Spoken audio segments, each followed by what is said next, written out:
कल वोट चोरी का खुलासा करने के बाद राहुल गांधी ने आज एक और वीडियो डाला है और इसमें शायद उन्होंने बताया है कि कैसे उन लोग को शक हुआ कि दाल में कुछ काला है। मतलब ऐसे हो रहा है कि ओपिनियन पोल में कुछ और दिखा रहा है और रिजल्ट्स एक तरफा हो गए हैं।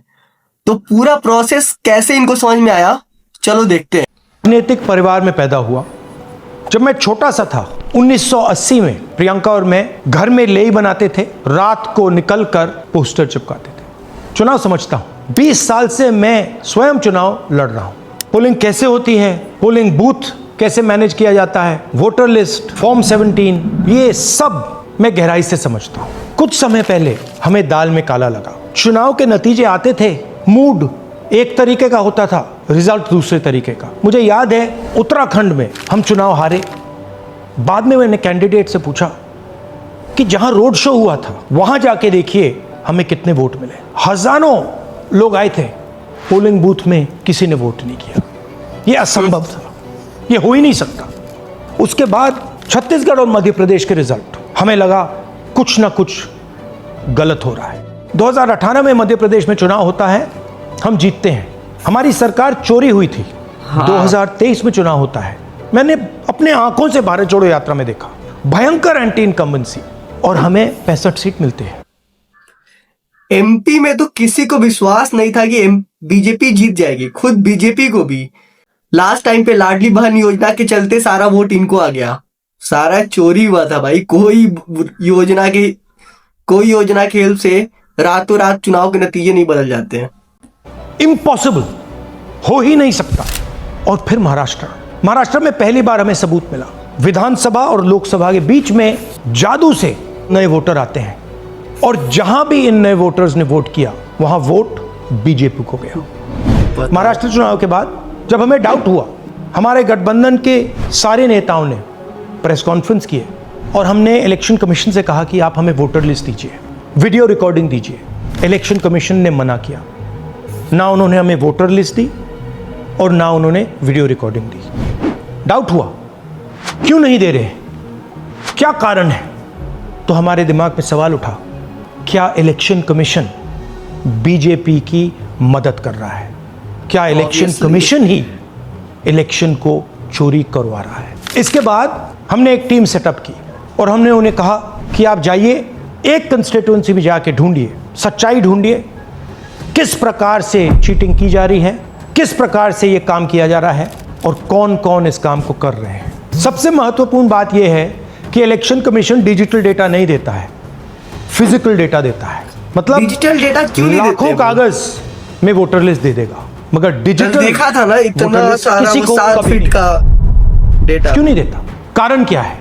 कारण है कि अगर डिजिटल डेटा मिल जाए तो इलेक्शन कमीशन की सच्चाई पूरे देश को पता लग जाएगी। हमने टीम को बताया, मैंडेट दी कि आप जाके चेक कीजिए, आप 5-7 सीटों पे पता लगाइए कि चीटिंग हुई, और अगर हुई तो कैसे हुई। टीम ने हमें एक दिन बताया कि 5-7 सीटों पे ये काम किया ही नहीं जा सकता। क्यों? मैंने उनसे पूछा क्यों नहीं किया जा सकता। उन्होंने मुझे ये कागज दिखाए। ये जो कागज हैं, ये एक लोकसभा के कागज नहीं है, ये एक विधानसभा के कागज है, और इन कागजों को हमने मैन्युअली सॉर्ट करना पड़ा।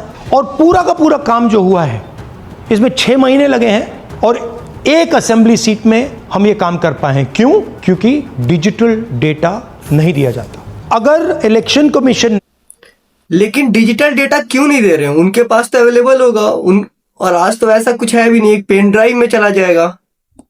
सुप्रीम कोर्ट शायद सुओ मोटो ले तो देखो। फिर हमें डिजिटल डेटा दिया होता तो हम ये कार्रवाई पूरे देश में, हर लोकसभा में, हर विधानसभा में 15 मिनट में करके दिखा देते। हमारे पास अनलिमिटेड रिसोर्सेज नहीं है, इसलिए हमने ये रिसर्च सिर्फ एक लोकसभा में, एक विधानसभा सीट में की। मगर मुझ में अब पूरा भरोसा है कि ऐसी 100 से ज्यादा सीटें हैं हिंदुस्तान में। जो यहां हुआ है उन सीटों में भी हुआ है। और याद रखिए, अगर बीजेपी को 10-15 सीटें कम आती तो आज नरेंद्र मोदी प्रधानमंत्री नहीं होते, इंडिया गठबंधन की सरकार होती। जांच ने 5 तरीके की चोरी पकड़ी है। डुप्लीकेट वोटर, जिसका मतलब एक वोटर के नाम वोटर लिस्ट में अनेक जगह आ रहे हैं। फेक एड्रेस, मतलब एड्रेस है ही नहीं, या फिर house number 0। Bulk voter in single address, मतलब एक छोटे से घर में 40, 80, 50, 80 60 वोटर लोग हैं। नहीं रहे। इनवैलिड फोटोज, छोटी सी फोटो है या फिर फोटो ही नहीं है, और वो जो छोटी फोटो है वो दिखती भी नहीं है, कौन है किसका चेहरा है नहीं पता लग सकता। Misuse of form 6 first time voters के लिए होती है, मतलब उस पे 70 जिनकी एज साल के 18, लोगों ने भरा है। 20 साल की हो, मगर वोटर लिस्ट में 90 साल के लोग फॉर्म 6 का प्रयोग कर रहे हैं। चुनाव में 6,50,000 वोटर थे, उसमें से 1 लाख चोरी के थे। अब मैं आपको 5 उदाहरण देता हूं। ये देखिए गुरकीरत सिंह डांग, इसका नाम 4 अलग अलग बूथों पे आता है। ये कैसे हुआ और क्यों हुआ? एक और मतलब उदाहरण, उसने 4 बार वोट विशाल दिया। सिंह, वाराणसी में वोटर लिस्ट में नाम है और बेंगलोर में 2 बार वोटर लिस्ट में नाम आता है। क्या ये वाराणसी में वोट कर रहे हैं या बेंगलोर में वोट कर रहे हैं या दोनों जगह वोट कर रहे हैं? एक और उदाहरण देखिए, हाउस नंबर 0। तो आपने कभी सुना है हाउस नंबर 0? हमने तो नहीं सुना था, मगर बेंगलोर में हजारों हाउस नंबर 0 हैं वोटर लिस्ट पे। हाउस नंबर 35 की कहानी सुनिए। छोटा सा घर है, ज्यादा से ज्यादा 4 लोग रह सकते हैं, मगर इस 35 में 80 लोग वोटर लिस्ट में रजिस्टर्ड है। ये ईआरओ ने कैसे अप्रूव किया, क्यों अप्रूव किया, पता लगाना है। अच्छा, अब ये देखिए वोटर लिस्ट, इनकी फोटो देखिए, या फोटो है ही नहीं या फिर छोटी छोटी फोटो है जो दिख नहीं सकती। इन वोटर आईडीज पे वोट दिया गया है। अब मैं आपको बताता हूं शकुन रानी की कहानी। फर्स्ट टाइम वोटर बनी है, 70 साल की आयु है, एक बार फॉर्म 6 का प्रयोग किया और उसके कुछ ही महीने बाद दूसरी बार फॉर्म 6 का प्रयोग होता है। 2 बार इनका नाम वोटर लिस्ट में आता है और फर्स्ट टाइम वोटर की लिस्ट में आता है। ये फर्स्ट टाइम वोटर हो ही नहीं सकती। तो क्या शकुन रानी जी ने वोट किया या किसी और ने शकुन रानी जी के लिए वोट किया? ये ही छुपाने के लिए सीसीटीवी का डेटा हमें नहीं दिया जा रहा है। और ये शकुन रानी जी अकेली नहीं है, ऐसे हजारों लोग हैं जिन्होंने फॉर्म 6 का प्रयोग करके 2-3 बार वोटर लिस्ट में नाम डाला है। हमने पहले इलेक्शन कमीशन से इलेक्ट्रॉनिक वोटर लिस्ट मांगी थी, सीसीटीवी फुटेज मांगी थी, उन्होंने अपना काम नहीं किया, हमें नहीं दिया। फिर हमने अपना इन्वेस्टिगेशन कराया, आरटीआई भरे और हमारे पास डेटा आया। भाई और बहनों, सच्चाई यह है कि हिंदुस्तान में इलेक्शन कमीशन और बीजेपी मिलकर इलेक्शन चोरी कर रहे हैं। ये पूरा का पूरा सबूत ब्लैक एंड व्हाइट में आज हमने आपको दिया है। इलेक्शन कमीशन जानता है कि हमने उनकी चोरी पकड़ ली है, इसीलिए एसआईआर। ज्ञानेश कुमार, ये एसआईआर जो है इंस्टीट्यूशनलाइज चोरी है। इलेक्शन कमीशन खुलकर बिना डरे बीजेपी के साथ मिलकर चोरी कर रहा है। और ये जो एसआईआर है, इसका लक्ष्य गरीबों का जो हक है, उनका वोट जो है, उनसे चोरी करने का है।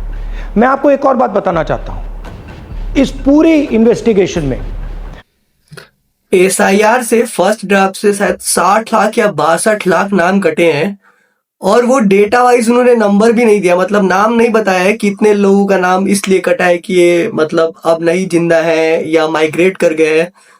नाम नहीं बताया, ऐसा एक रैंडम नंबर दे दिया है कितने सारे लोग। अगर किसी अपोजिशन पार्टी को खोजना होगा कि सही में वो बंदा जी रहा है या मर गया है, तो कैसे खोजेंगे? उसका नाम ही नहीं है उसमें।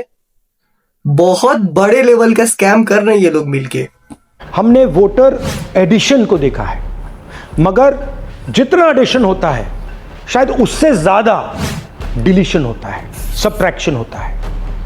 तो ये सिर्फ एक मेन तरीका हमने पकड़ा है, दूसरे तरीके पे हमने इन्वेस्टिगेशन की ही नहीं अभी। मैं इलेक्शन कमीशन और इलेक्शन के ऑफिसर्स को साफ कह रहा हूं, आप जो कर रहे हो गलत कर रहे हो, ये ट्रीजन है, देश के खिलाफ है। ये मत भूलिए, टाइम आएगा हम आपको पकड़ेंगे, बचने वाले नहीं हो। इट इज क्रिटिकल बात है दैट वी एक्सपोज शानदार शानदार, चोरी। कोई नहीं बचना चाहिए, बिल्कुल कोई नहीं बचना चाहिए। जिन्होंने लोकतंत्र की हत्या में साथ दिया है, सबको पकड़ के भरो एक दिन भाई।